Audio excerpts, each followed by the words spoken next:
If you're a professional blogger, you need an email list. I'm sure I'm not the first person to tell you that, so no more excuses. Regardless of what your niche is, it's time to get started building an email list. I've got 7 tips on that for you today, but listen, even if you don't want to send a newsletter, I've got something for you too. My name is Leslie Peterson, and I help full-time bloggers focus on strategies that work and avoid those that don't. One of my top 5 mistakes as a rookie blogger was putting off my email list. I was just so scared to start from 0 and then send an email to just 1 or 2 people that first week. But listen, the truth is everybody starts at 0. I know you've heard that before, but everybody starts at 0. Rome wasn't built in a day. 4 years later, and our newsletter subscriber list is 30,000 strong. Now, I know there are people with bigger lists than we have, but I'm proud of our 30,000. I'm proud of our 45 to 85% open rate. We've got the most loyal subscribers on our list. It's a place where you can turn fans into fanatics. And if you keep growing, it's lucrative as well. I've got 7 email tips for you coming up about managing your list in your newsletter. But don't be shy. If you don't want to send a newsletter or a newsletter doesn't work for your business, email marketing might still be right for you. So stick around for number 7. It's my favorite. Number 1, create a content calendar. I create an annual calendar every December, and of course I reserve the right to fine-tune it each week. I use monday.com, and there I can record my editorial calendar. I can make changes and notations about any paid insertions, and I can ensure that we don't either overbook dates or book competitors together. I also love that I can tie our newsletter topics to our existing content, so I know I'm not sharing the same article more than once a year. Here's a fun sales tip.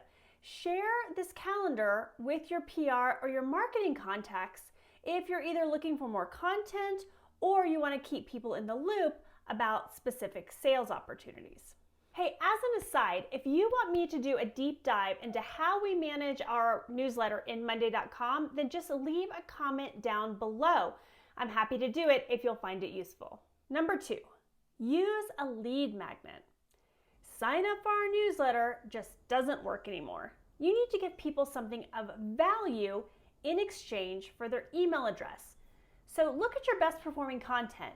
Examine what it is about that content that makes it so appealing, and then use that information to generate your lead magnet. Just in case you're new to email marketing and you're not familiar with what a lead magnet is, let me tell you, it's where you offer something of value to your readers for free in exchange for their email address. It's a really fantastic way to get email addresses from the people who you know will be a great fit for your content. Number 3, use more than one lead magnet. If you have a diverse audience or a diverse set of content, then you might need more than one lead magnet. On our hyperlocal site, we offer a different lead magnet for people who are looking at our Florida content, our outdoor content, our Christmas content, our date night content. You get the idea. Now, there's a limit. You can have too many.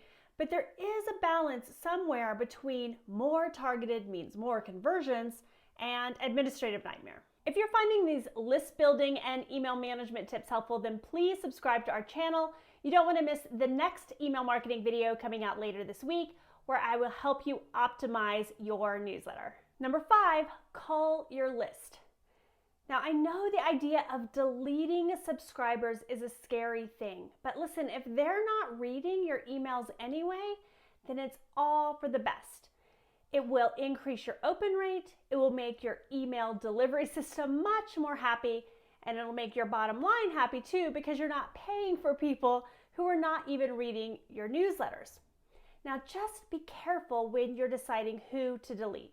I wouldn't even consider a deletion strategy unless you've been sending consistently for at least 9 months, but maybe even 18. The reason I say to be careful is because a lot of email reading tools like Outlook or the email delivery devices on your Android or your iPhone won't mark an email as read even though it was. So it might look like someone's not getting your emails, but they really are. What I recommend is sending out a 3-part email if it looks like someone's not reading your emails, and just say, hey, it looks like you're not reading our emails and you're not interested. But put a trigger link within the email so that people can tell you, hey, I am reading this and I want to stick around. Number 6, build a welcome series. Now, I know the thought of building a welcome series isn't the most exciting thing that you have going on today, but it's really important. 78% of people are expecting one from you, and it's likely going to be your most open email.